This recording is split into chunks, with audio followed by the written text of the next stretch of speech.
네, 안녕하세요. 오늘은 3월 14일 금요일이고요. 꾸준히 올려야 되니까, 올리고 싶으니까, 읽어야 되니까, 읽고 싶으니까. 네.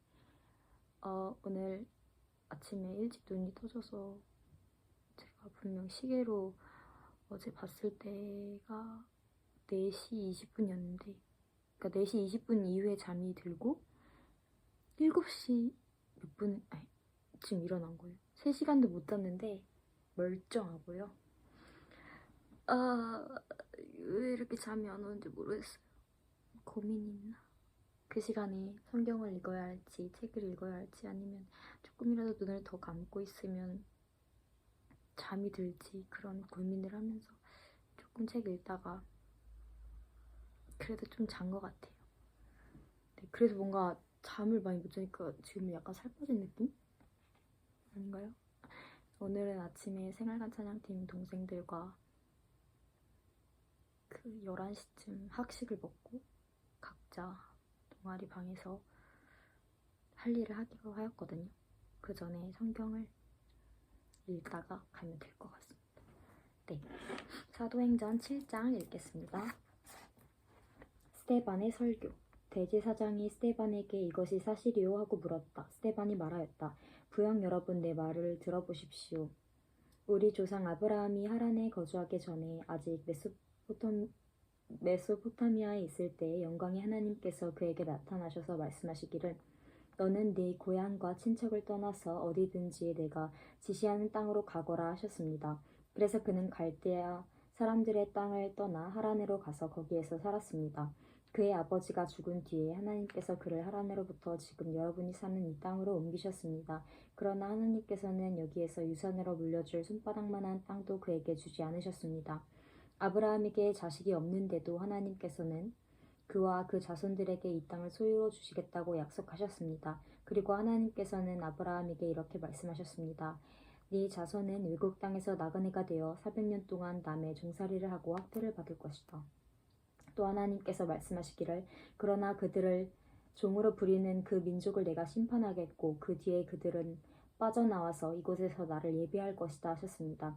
그리고 하나님께서는 아브라함에게 할례의 언약을 주셨습니다. 그래서 아브라함은 이삭을 낳고 여드렛째 되는 날에 그에게 할례를 행하고 이삭은 야곱에게 또 야곱은 12족장에게 할례를 행하였습니다. 그런데 그 족장들은 요셉을 시기하여 이집트에다 팔아 넘겼습니다. 그러나 하나님께서는 그와 함께 하셔서 모든 환난에서 그를 건져내시고 그에게 은총과 지혜를 주셔서 이집트 왕 바로의 총애를 받게 하셨습니다. 바로는 그를 총리로 세워서 이집트와 자기 온 집을 다스리게 하였습니다. 그때 이집트와 가나안 온 지역에 흉년이 들어서 재난이 극심하였는데 우리 조상들은 먹을거리를 구할 수 없었습니다. 야곱이 이집트에 곡식이 있다는 소문을 듣고서 우리 조상들을 처음으로 거기로 보냈습니다. 그들이 두 번째 갔을 때 요셉이 그의 형들에게 자기를 알리니 이 일로 해서 요셉의 가족 관계가 바로에게 알려졌습니다. 요셉이 사람을 보내서 그의 아버지 야곱과 모든 친족 75사람을 청하에 오게 하였습니다. 야곱이 이집트로 내려가서 그도 거기에서 살다가 죽고 우리 조상들도 살다가 죽었습니다. 그리고 그들의 유해는 나중에 세겜으로 옮겨서 전에 아브라함이 세겜의 하물 자손에게서 은을 주고 산 무덤에 묻었습니다. 하나님께서 아브라함에게 약속하신 때가 가까이 왔을 때 우리 백성은 이집트에서 늘어나고 불어났습니다. 마침내 요셉을 알지 못하는 다른 임금이 이집트의 왕위에 올랐습니다. 이 임금이 우리 결례에게 교활한 정책을 써서 우리 조상들을 학대하되 갓난 아기들을 내다 버리게 하여서 살아남지 못하게 하였습니다. 바로 이때 모세가 태어났습니다. 그는 용모가 아주 잘생긴 아기였습니다. 그 부모는 그를 3달 동안 몰래 집에서 길렀습니다. 그 뒤에 어쩔 수 없어서 내다 버렸는데 바로의 딸이 데려다가 자기 아들로 삼아서 길렀습니다. 모세는 이집트 사람의 모든 지혜를 배워서 그 하는 말과 하는 일에 능력이 있었습니다. 모세가 40살이 되었을 때 그의 마음에 자기 동족인 이스라엘 사람이 사정을 살펴볼 생각이 났습니다. 어느 날 그는 자기 동족 한 사람이 억울한 일을 당하는 것을 보고 그의 편을 들어 이집트 사람을 때려 죽여서 압박받는 사람의 원한을 풀어주었습니다. 그는 자기 동족들이 하나님께서 자기 손을 빌어 그들을 구원하여 주신다는 것을 깨달을 줄로 생각하였는데 그들은 깨닫지 못하였습니다. 이튿날 모세는 동족들이 서로 싸우고 있는 것을 보고 그들을 화해시키려고 이 사람들아 그대들은 한 형제가 아닌가? 그런데 어찌하여 서로 해하는가? 하고 말하였습니다. 그런데 동료에게 해를 입히던 사람이 모세를 떠밀고서 말하기를 누가 너를 우리의 지도자와 재판관으로 세웠느냐? 어제는 이집트 사람을 죽이더니 오늘은 또 나를 그렇게 죽이려는 거냐? 하였습니다. 이 말을 듣고서 모세는 도망하여 미디안 땅에서 나그네가 되었습니다. 거기에서 그는 두 아들을 낳았습니다. 40년이 지난 뒤에 천사가 시내산 광야에서 가시나무 떨기 불길 속에서 모세에게 나타났습니다.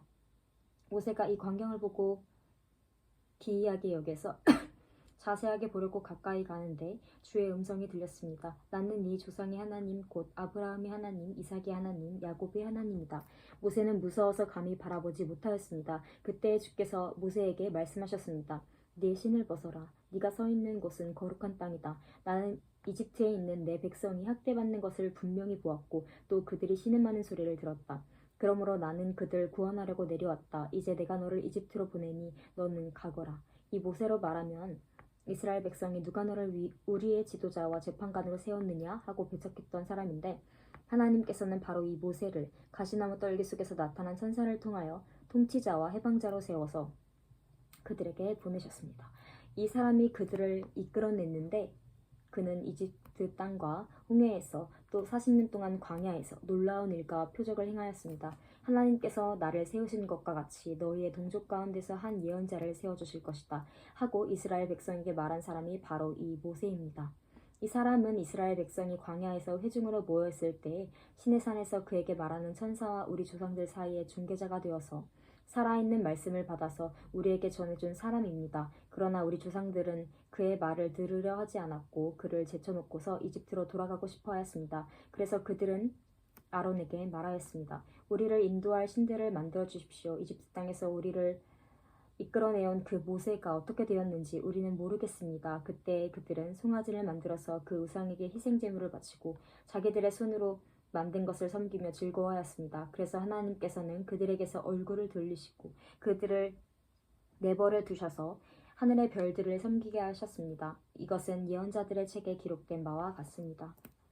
이스라엘 가문아 너희가 40년 동안 광야에 있을 때 희생물과 제물을 내게 바친 일이 있었느냐? 너희는 몰록신의 장막과 레판신의 별을 받들었다. 그것들은 너희가 경배하려고 만든 형상이 아니더냐? 그러므로 나는 너희를 바빌론 저쪽으로 옮겨버리겠다. 우리 조상들이 광야에서 살 때 그들에게 증거의 장막이 있었습니다.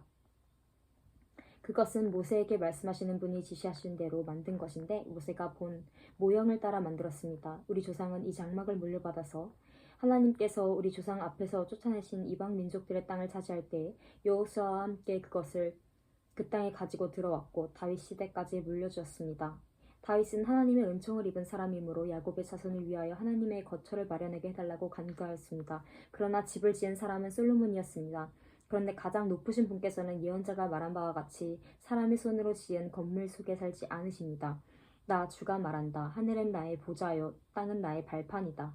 너희가 나를 위해서 어떤 집을 지어주겠으며 내가 쉴 만한 곳이 어디냐? 이 모든 것이 다 내 손으로 만든 것이 아니냐? 목이 곧고 마음과 귀에 할례를 받지 못한 사람들이여 당신들은 언제나 성령을 거역하고 있습니다. 당신네 조상들이 한 그대로 당신들도 하고 있습니다. 당신들의 조상들이 박해하지 않은 예언자가 한 사람이나 있었습니까? 그들은 의인이 올 것을 예언한 사람들을 죽였고 이제 당신들은 그 의인을 배반하고 죽였습니다. 당신들은 천사들이 전해준 율법을 받기만 하고 지키지는 않았습니다. 스데반의 순교. 그들은 이 말을 듣고 격분해서 스데반에게 이를 갈았다. 그런데 스데반이 성령이 충만하여 하늘을 쳐다보니 하나님의 영광이 보이고 예수께서 하나님의 오른쪽에 서 계신 것이 보였다. 그래서 그는 보십시오. 하늘이 열려 있고 하나님의 오른쪽에 인자가 서 계신 것이 보입니다. 하고 말하였다. 사람들은 귀를 막고 큰 소리를 지르고 일제히 스데반에게 달려들어서 그를 성 바깥으로 끌어내어 돌로 쳤다. 증인들이 옷을 벗어서 사울이라는 청년의 발 앞에 두었다. 사람들이 스데반을 돌로 칠 때 스데반은 주 예수님 내 영혼을 받아주십시오 하고 부르짖었다. 그리고 무릎을 꿇고서 큰 소리로 주님, 이 죄를 저 사람들에게 돌리지 마십시오 하고 외쳤다. 이 말을 하고 스테반은 잠들었다. 아멘. 오늘은 7장 한 장 읽었고요. 스테반의 순교.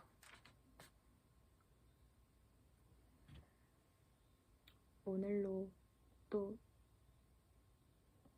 제 거의 주말이 왔고 방금 읽으면서 다짐한 것은 하나님을 더 알고 싶고 더 깊이 교제하고 싶거든요. 그래서 잠이 안 오거나 이럴 때는 읽던 이런 본문들과 또 신앙서적 또 수업 교재들 미리미리 읽으면서 알아가려는데 너무 힘쓰고 싶어요. 이번 학기를 8학점밖에 안 들어서 정말 여유가 있는데 그 시간을 제가 헛되이 쓰지 않고 하나님과 더 교제하는 데 힘쓸 수 있길 원합니다. 오늘도 화이팅!